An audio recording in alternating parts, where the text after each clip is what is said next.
আসসালামু আলাইকুম রহমতুল্লাহ। যাপিত জীবনের টিমের পক্ষ থেকে আমি আলামিন আলম আজকে আপনাদের সাথে আছি। আজকে আমাদের লক্ষ্য মদিনার এক খেজুর বাগান। আমরা খেজুর বাগানে আসলাম, যার কথা আপনারা অনেক পড়েছেন, অনেক শুনেছেন, অনেক দেখেছেন কিতাবে। ঠিক সেখানেই আমরা এলাম দেখার জন্য আজকে যে কিভাবে মদিনার বাগানগুলো হয়, খেজুরগুলো হয়, গাছগুলো হয়। আমরা সেটা দেখার জন্য আজকে এসেছি। মূলত রাসূল সাল্লাল্লাহু আলাইহি ওয়াসাল্লামের যে জীবনী, সিরাতের কিতাব বা হাদিসের কিতাব সবকিছুই আপনি যদি পড়েন তখন এই খেজুর বাগানের বর্ণনা পাবেন, খেজুরের বর্ণনাগুলো পাবেন।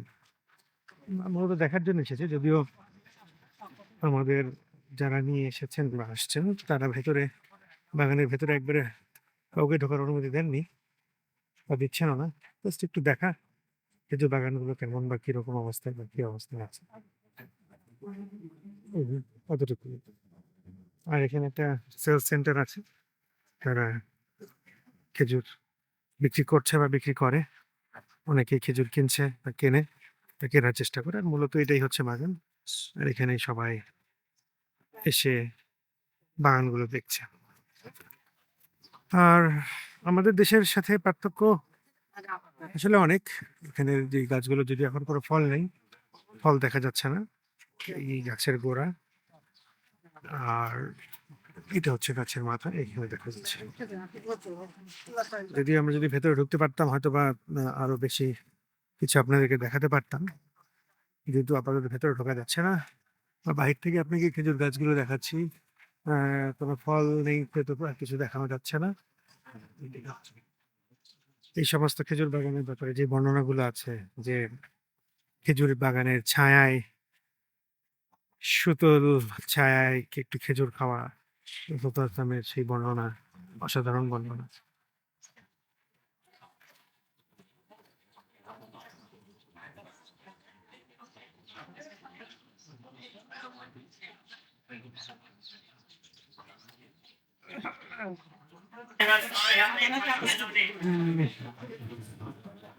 মদিনার খেজুর বাগানের ভেতরে এসে আমরা কিছু খেজুরের দোকান দেখতে পাচ্ছি। মূলত এটা হাট বাজারের মতোই হয়েছে।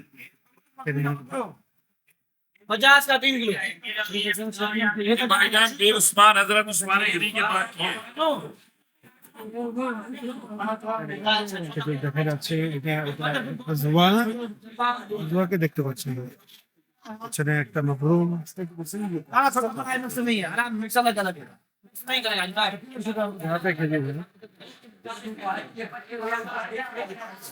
এটাও জুয়া, এখানে খেজুর দেখা যাচ্ছে।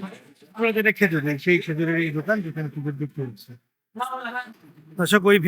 দর্শক, অবশেষে বাগানে ঢোকার অনুমতি পেলাম আমরা। এই খেজুর বাগান, এখানে ছোট ছোট গাছগুলো দেখতে পাচ্ছেন, মদিনার খেজুর বাগান। মদিনার খেজুর বাগানে ঢোকার অনুমতি হয়েছে, এটাতে আমরা ঢুকলাম। আমরা জাস্ট আমাদের, যেহেতু খেজুর বাগান নেই, খেজুর খেজুর গাছ দেখার অভিজ্ঞতা নেই, যা আছে আমাদের দেশীয় গাছ, এগুলো মদিনার খেজুর গাছ, রাসূলের দেশের মদিনার খেজুর গাছ, সেগুলো দেখার অনুভূতি, যেগুলো দেখার আবেগ একটু অন্যরকমই হবে, স্বাভাবিক। খুবই সুন্দর রৌদ্রোজ্জ্বল আবহাওয়ায় যাপিত জীবন টিম আপনাদেরকে মদিনার খেজুর গাছ থেকে স্বাগতম জানাচ্ছে।